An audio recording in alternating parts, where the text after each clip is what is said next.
A'udhu billahi minash shaitanir rajim. Bismillahirrahmanirrahim. Me emrin e Allahut, mëshiruesit, mëshirbërësit.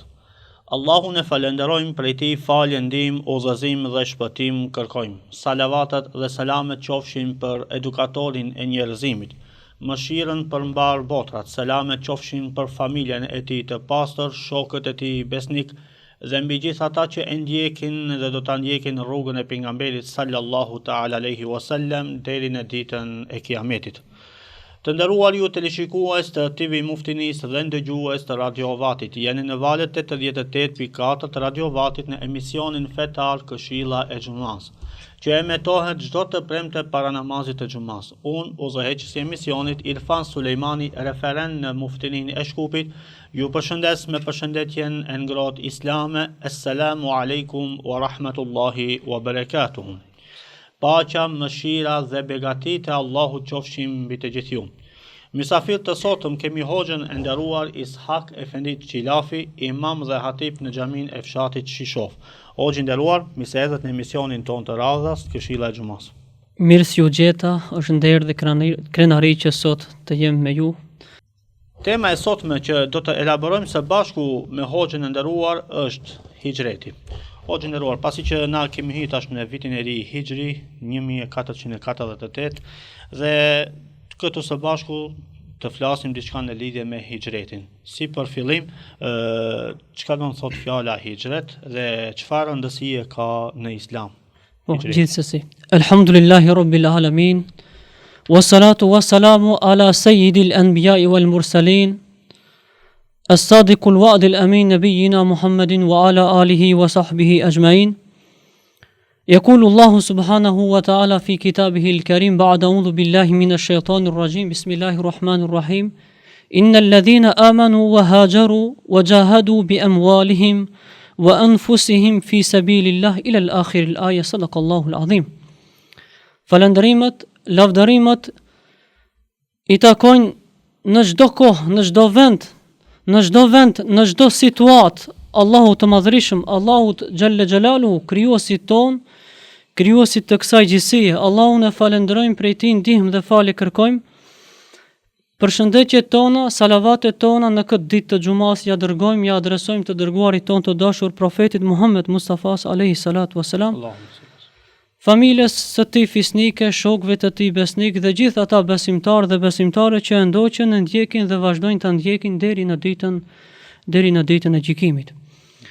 Sigurisht temën për të cilën do ta elaborojmë sot rreth hijretit, temë e cila është temë aktuale që neve muslimanët, neve të rit, besimtarët kanë më së shumti nevojë që çdo ngjarje islame, çdo datë islame, çdo ndodhi që ndërlidhet nga e kaluara, ne duhet që sot si musliman dhe besimtar të marrim mësime, të marrim disa mesazhe kryesore. Sigurisht për me ditë rëndësinë apo për me kuptu se çfarë është hijreti, duhet të qasemi në disa pika kryesore, duhet të dimë se kur ndodhi hijreti, çka do të thonë fillim fjala hijret, si ndodhi hijreti dhe cilët janë shkaqet kryesore që ndodhi hijreti I Rasulullahit alayhi salatu wassalam. Hijreti, nëse do ta shohim, është një shpërngulje apo është një transferim apo një emigrim historik I pejgamberit alayhi salatu wassalam dhe të muslimanëve të parë nga qyteti I Mekës drejt qytetit të Medinës. Hijreti shënon një nga ngjarjet më të rëndësishme islame, sepse me të filloi një etapë e re, filloi një periudhë e re, ndërtimi I shoqërisë dhe shtetit islam në Medinë. Sigurisht, për ta kuptuar më mirë, fillimisht duhet ta cekim se hijreti ka di kuptime. Mund të kuptojmë di kuptime nga hijreti. E para, hijret fizik, hijreti trupor, I cili në kuptojmë largim apo nga një vend në një vend të huaj për të shpëtuar çfarë?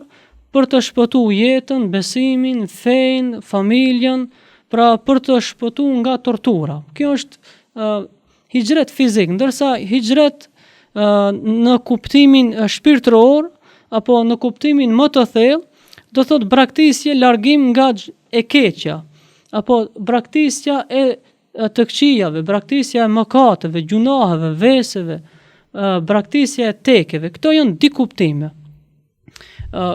Kjo është sa i përket hijreti, do më thonë çfarë do të thot. Çfarë rëndësie ka në Islam, do ta kuptojmë se hijreti, pra është një nga ngjarjet që në historinë islame kur flitet, duhet t'i marrim disa gjëra esenciale, duhet t'i kuptojmë disa gjëra parimore. E para është sepse aq rëndësi të veçantë ka kjo ngjarje, se në këtë kohë apo në këtë fazë të Islamit, pra u themelu shteti dhe institucionet e para tek muslimanët. E dyta u themelua kushtetuta apo Karta e Medinës, dhe e treta krijimi i kalendarit islamik hijri. Tjetra apo gjëja me më rëndësi pse duhet të përmendim se pse feja islami ka kushtuar rëndësi, pra ne si musliman pse i kushtojmë rëndësi hijretit, pra do të thënë shpërnguljes së pejgamberit alayhi salatu wasalam, është se është mund të themi një mister që ne muslimanët sot duhet ta zbulojmë dhe duhet ta kuptojmë. Një vit e gjimës apo dikundin një vjet, 1 deri 2 vite para se të bëj emigrim profeti jon alayhi salatu wasalam, Allahu i madhërisht me vullnetin, dëshirën e tij, profetin ton e mori mbi 7 kat qiell. Pra e mori nga vendi i cili ishte i rrethuar, ishte i pikëlluar nga mushrikët, nga pabesimtarët, e për Zotin ishte shumë e lehtë edhe në kohën e hijretit, pra para se të bën emigrim profeti jon alayhi salatu wasalam, përmendet kjo tema shumë, pra migrimi nga Mekka në Medinë, ku dihet që ne sot e shohim se distanca, largësia prej Mekës deri në Medinë ka dikundi 400 apo 450 kilometra. E distanca prej Mekës apo prej Mesjidil Aqsa për mbi 7 kat qiell apo në Sidrat Muntaha ka mira dhe mira kilometra. Allahu e mori atë natë, do të thonë në shoqërimin e Xhibrilit alayhi salatu wasalam. Ishte edhe më e lehtë, edhe shumë më e lehtë që profeti jon të udhton sikur se udhtoi në Isra dhe Miraj. Mirë po, këtu fshehen disa mësime që ne më pas do t'i elaborojmë. O gjeneror, çka mund të na tregoni për ku ndodhi shpërngulja e pejgamberit alayhi salatu wasalam dhe cili ishte shkaku i kësaj ngjarjes që ndodhi? Çdo ndodhi, pra çdo ngjarje tek ato fshehet mësime, urtësi që si musliman i kohës son, i kohës bashkohore, ne duhet kuptojmë se hijreti pra pikërisht ndodhi në fazën apo në kohën kur profeti jon ishte më së ngushti, ishte në momentin ku pabesimtarët, mushrikët, ata të cilët nuk i donin muslimanët, nuk e donin islamin, nuk e donin fen, ishte në momentin më kritik. Sipas historisë islame rreth asaj që ne mësojmë se hijreti ndodhi pra në muajin Rabiul Awwal. Mirë po, pas periudhës domethënë kur e mori hilafetin dhe udhëhecin Omeri radiallahu anhu, vendosi që hijreti apo fillimi i numrimeve të viteve të jetë nga 1 Muharrem. Pra ndodhi 1 Muharrem, pra të vitit të parë të hijretit, që korrespondon me, domethënë, datën dikundi me datën tonë 16 korrik të vitit 620 ED. Shkaku pse ndodhi kjo, e dim se profeti jon alayhis salam disa vite radhazi, dikundi rreth 13 vitesh, bëri xhihad përpjekje për ta udhëzuar atë vend, atë popull, pra për ta drejtuar dhe për ta mbarsuar në rrugën e mbar. Mirë po, pas një periudhe shumë të gjatë, pothuajse jo e kot, po e pamundshme që ato të jenë të ndëgjueshëm ndaj këshillave, porosive profetike, dhe nuk e akceptuan si i dërguar. Atëherës filluan edhe persekutimet, filluan që t'i bëjnë bojkote, filluan që ta largojnë, pra t'i bëjnë disa pika disa gjëra të këqija ndaj profetit ton alayhis salam, duke e shtu padrejtësinë, zullumin të këqija ndaj muslimanëve, ndaj familjes së profetit, edhe atëherë Allahu me urdhrin e tij, pra me vendimin e Zotit që profeti jon alayhis salam urdhëroi që të bën bashkë me sahabët emigrim, hijra. O general, por çfarë mësimi mund të nxjerrim nga hijreti? Si njerëz, si besimtar. Mësimet që duhet t'i cekim dhe që duhet ne të marrim mësime dhe të marrim disa mesazhe nga kjo ngjarje e madhe, janë disa mësime, por unë i kam përshkruar dhe i kam përmbledh në disa pika kryesore. Mësimi i parë apo mesazhi i parë i hijretit është se në jetën e kësaj dunjaje Allahu xhalla xhelalu e ka bë kusht, e ka bë, domethënë ligj, që një musliman i cili dëshiron që të korrë diçka, të fiton diçka, qoftë nxënësin në shkollë, qoftë studentin në fakultet apo kudo, qoftë një musliman i cili do të jetë i suksesshëm në punën e tij, në drejtimin e tij, në zanatin e tij, ai duhet ne themi duhet të ketë pasojë apo duhet të ketë përgjegjësi që ai duhet të kalojë nëpër atë rrugtim. E para ishte se ndryshimet, pra në vend apo në shoqërinë apo në ummetin islam nuk mund të vinë pa sakrificë, pa me hum diçka, pa me braktis diçka, pa me lënë diçka, qoftë edhe vendlindjen, qoftë edhe familjen. Është një sekuencë, një rast që mendoj që do ta përmendim që na shërbej si mësim. Zoti xhalla xhelalu në surën Anfal thot: "Estaiz billah bismillah innal ladhina amanu wa hajaru", ata të cilët besuan Allahun, wa hajaru dhe bën shpërngulje, wa jahadu bi amwalihim, bën shpërngulje në emrin e Zotit. Thot fi sabilillah, për hir të Zotit, wa jahadu dhe bën përpjekje dhe luftuan për hir të Allahut bi amwalihim, me pasurinë e tyre, me mallin e tyre. Wa anfusihim fi sabilillah, dhe bën xhihad dhe përpjekje dhe mund sakrificë, thot edhe qoftë edhe me veten e tyre, me jetën e tyre. Thot Allahu xhalla xhelalu, vazhdon thot: "Ulaika humul mu'minun haqqa", këta besimtarë të cilët pra për me arrit kauzën islame apo për me ndryshu diçka, për me ndryshu një popull për ka hajri, për me ndryshu një shoqëri pra nga veset negative, për me e drejtu në rrugën e drejtë, pra neve na duhet që t'i marrëm, ne themi ato, ta paguajmë çmimin. Nuk mund që ndryshimi i shoqërisë, i familjes, i shoqërisë në përgjithësi nuk mund të bëhet brenda një kohe të caktuar, brenda natës dhe ditës, por duhet, sikurse profeti jon alayhis salam luftoi 13 vjet, bëni xhihad, bëni përpjekje derisa, domethënë, arriti në këtë shkallë ku bëni edhe emigrim për në Medinë. Pika e dytë apo mësimi i dytë që ne duhet nxjerrim nga hijreti, mësimi i dytë që ne duhet nxjerrim nga hijreti i profetit ton alayhi salatu wasalam është marrja e shkaqeve, marrja e sebepeve.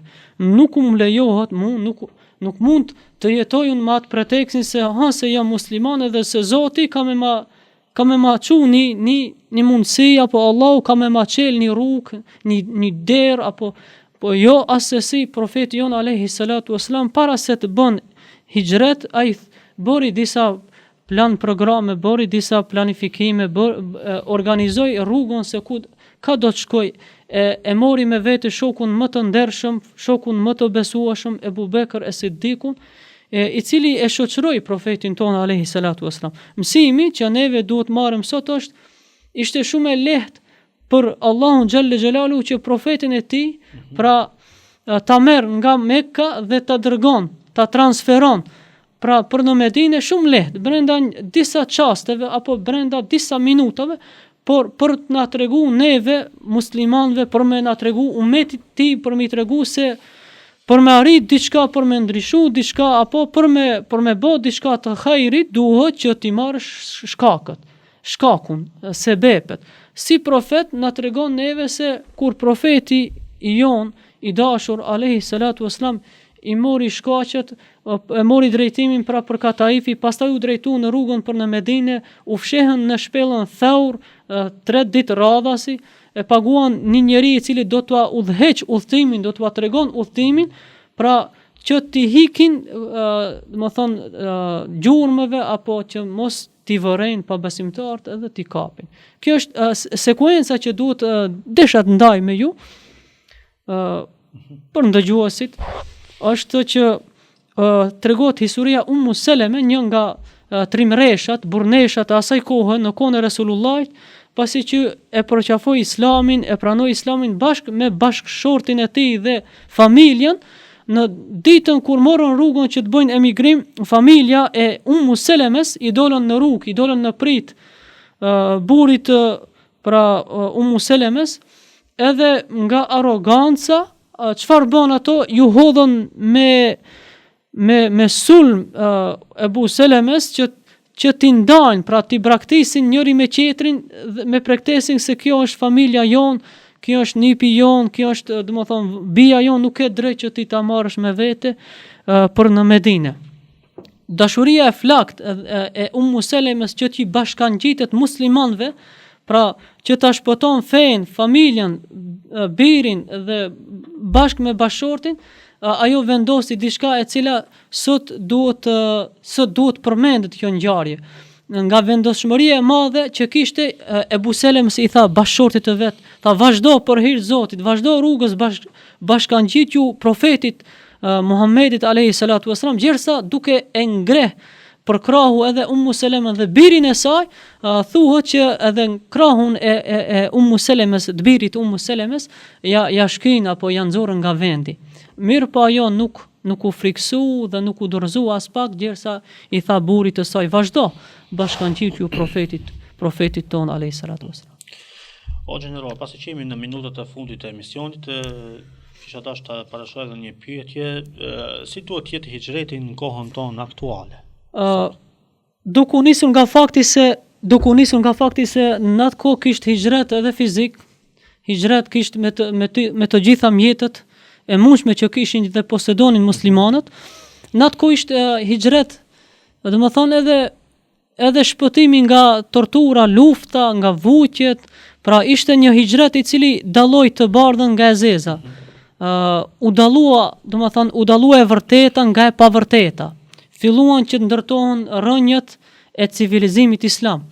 Nga fakti që ne sot duhet kuptojmë se pasi që bën emigrim muslimanët në Medinë dhe aty filluan edhe e ndërtuan kushtetutën, e ndërtuan shtetin, e ndërtuan institucionet e tyre të para, sikur xhamit, sikurse klasat apo shkollat që do të mësojnë muslimanët, edhe e treta ishte bashkimi i muslimanëve, unifikimi i muslimanëve, që neve më së shumti sot kemi nevojë në trojet tona, në vendet tona, në shoqërinë tonë, pra në ummetin islam përgjithësi.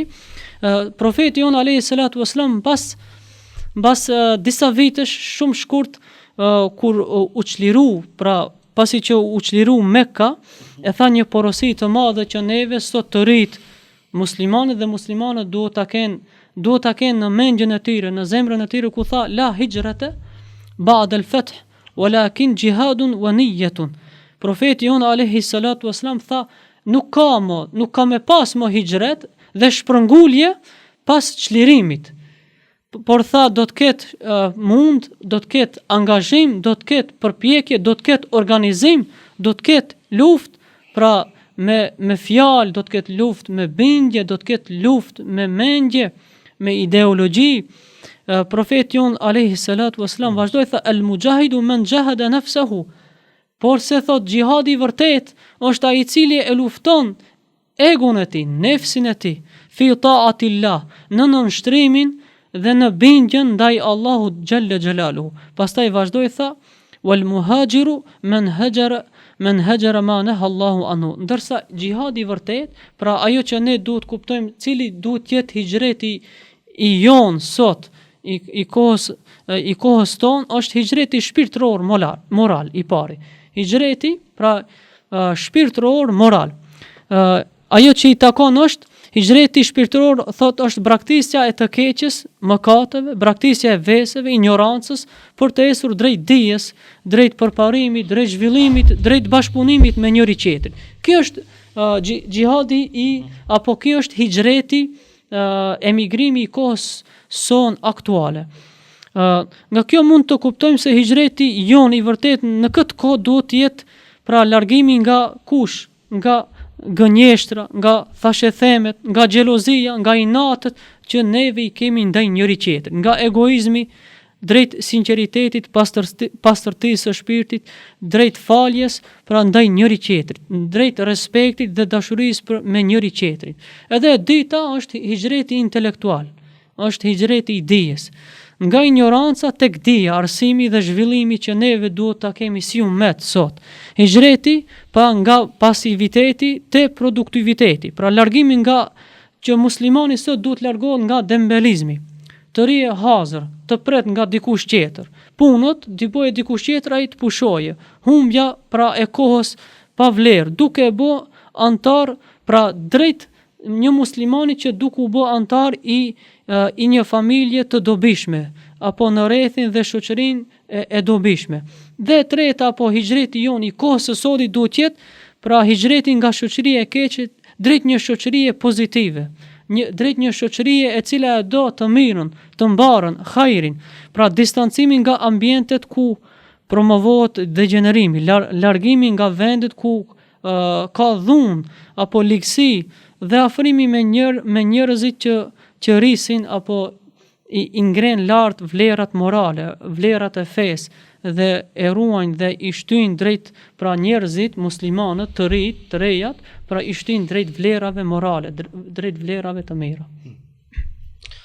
O gjindaruar, Allah ju shpërbleft për elaborimin e temës dhe shpreson që këshillat e juaja kanë qenë të dobishme për teleshikuesit e TV Muftinisë dhe ndëgjuesit e Radio Vatit. Amin, inshallah, faleminderit. Ishtë mërëci. Nderuar ju teleshikues të TV Muftinisë dhe ndëgjues të Radio Vatit, këtu është fundi i këtij emisioni ku misafir kishim hoxhën e nderuar Ishak Efendi Qilafi. Deri në emisionin e radhës mi mbeqet Allahu të na i pranon gjitha lutjet dhe ibadetet e kësaj dite madhështore. Assalamu alaikum wa rahmatullahi wa barakatuh. Wa alaikum salam.